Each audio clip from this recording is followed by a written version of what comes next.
Good evening. Good evening. I'm going to jump right into it. I'm going to be reading John 15, verse 4 through 7. It reads, "Remain in me as I remain in you.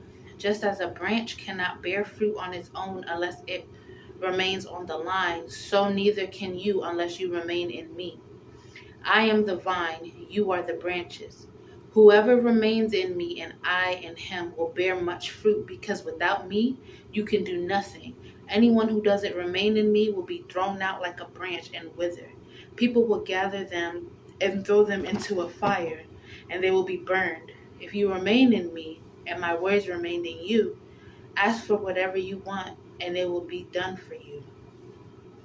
And this scripture right here is deep. It's very deep.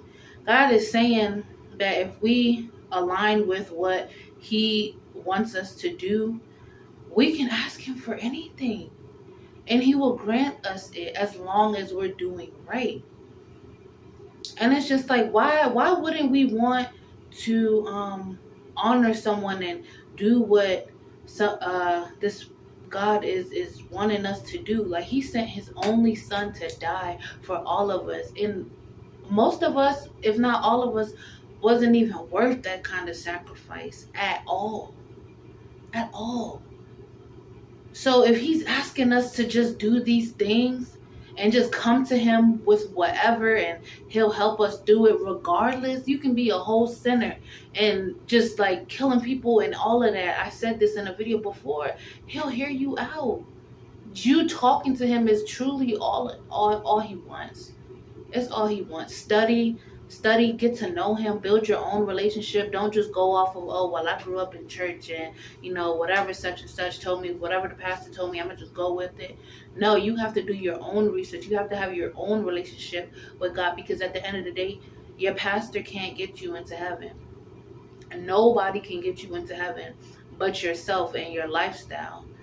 Because when your day comes, you're going to be held accounted for with not only the stuff that you've done, but the words you've spoken. That's a whole nother topic. Did you know? I know this is a little off topic, but the stuff that you say speaks life unto whatever situation. Because if you realize, we're made in God's image, right? And just how God's words can't return to Him void. Whenever we speak a thing, it can prosper. Like, say if you were upset with someone and you were like, I hope they get into a car accident. They're going to get into a car accident. If that person is not rooted and grounded in the Lord, or they're not on the right path in their life, that word that you spoke against them can prosper into their lives, because they're not living the right way. So there's no protection around them, because they're not living for God. There's no protection. So what you said can affect their life. That's what will be called a word curse.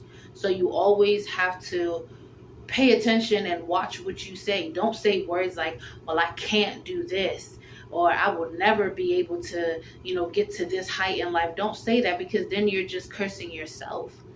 Like, no, you set goals and you just keep, just having a conversation with yourself even, and say, no, I'm going to get there. I will do this. I will do this.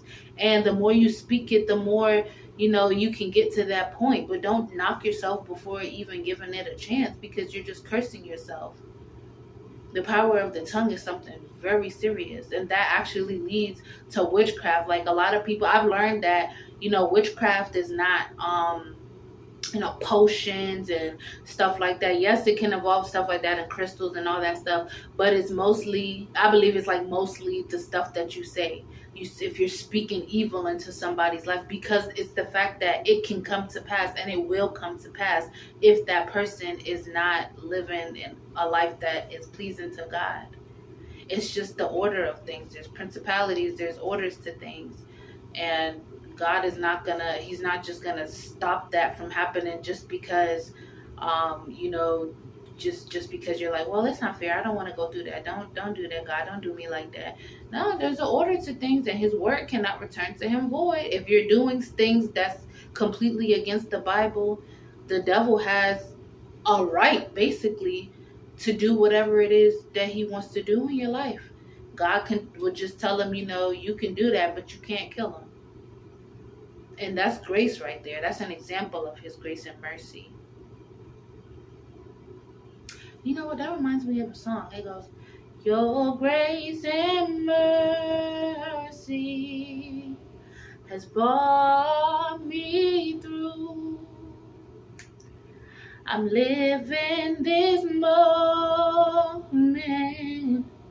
because of you.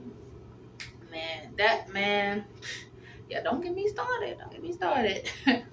But yes, that's the word for today. Remember, it was John 15, verse 17 through 21. Check it out.